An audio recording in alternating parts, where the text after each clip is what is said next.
Begini nasib jadi jomblo. Tahu kenapa ya? Saya ini belum ada pemetua. Soal muka, soal apa mah lumayan juga. Soal uang, uang ada. Tapi sepkano ini tega betul ya. Dong nih bisa ganggu saya terus. Son, lebih sepi maus. Iko tanya me tips kok apa kok supaya bisa dapat metua.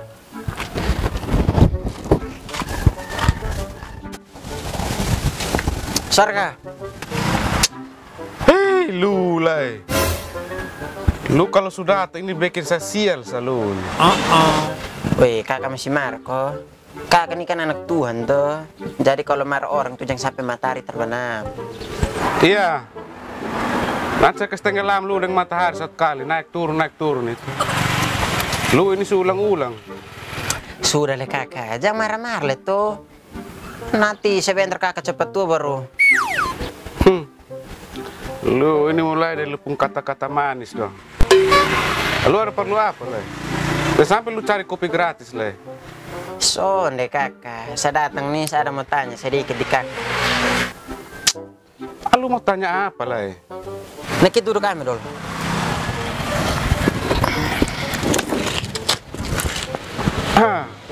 Karmana?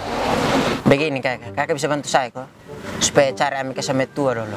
Tesip kandung ini, dong son bisa betul. Dong mentang-mentang sebelum ada metu aja dong pugang gua saya ini apa tinggal apa. Masalah begitu, lu datang tepat orang kawan. Kakak ini dulu, son ini mah Neo. Lu mau cari harimau model ke mana?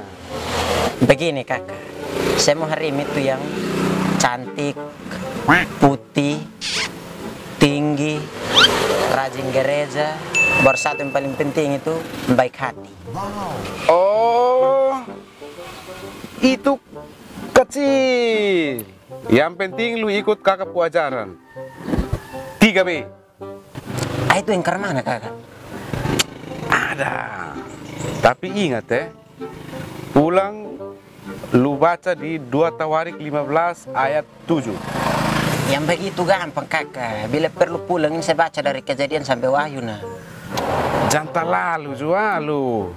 Makanya itu kakak tahu suto 3B itu yang ke mana? Homnen. Yang pertama berusaha. Lu sudah berusaha kok belum? Yang itu tuh kakak jangan tanya lah.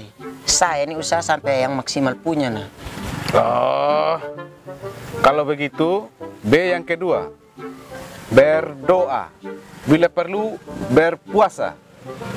Kak, kalau berdoa ini saya tikam lutut ini sampai lutut dong babangka. Sampai ini saya jalan dong ini ju kaki dong babengkok sini babengkok sana. Oh, terus dipuasa? Nihil toh kakak. Makanya saya datang di kakak ini. Kakak juga kasih cara itu yang kreatif sedikit. Kalau yang begitu dong ini sebuah. Kalau begitu, lu harus kesekuat hati dengan B yang ketiga ini. Karena ini paling jitu. Oh kakak, nah apa? Bercermin.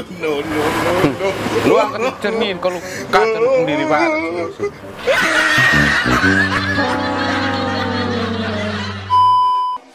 Shalom saudara. Sketsa hari ini mengutip 2 Tawarik 15 ayatnya yang ke-7 yang berbunyi demikian.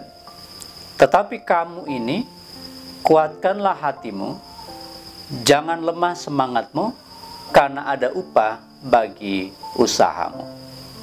Bagian bacaan hari ini dilatar belakangi oleh kondisi bangsa Yehuda yang sedang berada dalam kesulitan yang hebat. Kekacauan terjadi di mana-mana, bangsa menghancurkan bangsa, kota menghancurkan kota, sebagaimana yang diungkapkan pada pasal yang ke-6. Mengapa demikian saudara? Hal ini diakibatkan karena kesalahan Yehuda sendiri. Mereka menjalani kehidupan yang menyimpang dari kebenaran firman Tuhan dengan menyembah dewa-dewa dan juga patung-patung yang mereka berhalakan. Untuk itu, kondisi yang mereka alami dalam kehidupan mereka sebagai bangsa ada di dalam kekacauan. Dan untunglah kondisi itu tidak berlarut-larut. Raja Asa segera menyadari setelah dia menerima teguran dari Nabi Asaria bin Oded. Asa sebagai seorang raja tidak menyia-nyiakan kesempatan yang diberikan itu untuk bertobat.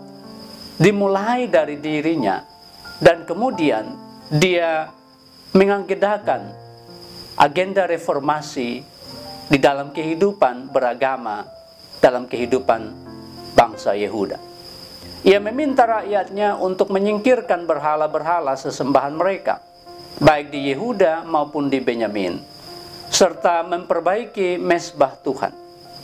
Agenda reformasi yang dilakukan oleh Asa bagi rakyatnya, sebelum dia melakukannya, dia sebelumnya didatangi oleh Asaria bin Oded yang memberikan mandat oleh Tuhan untuk menyampaikan pesan kepada Asa supaya mereka segera berpaling dari kehidupan mereka yang salah.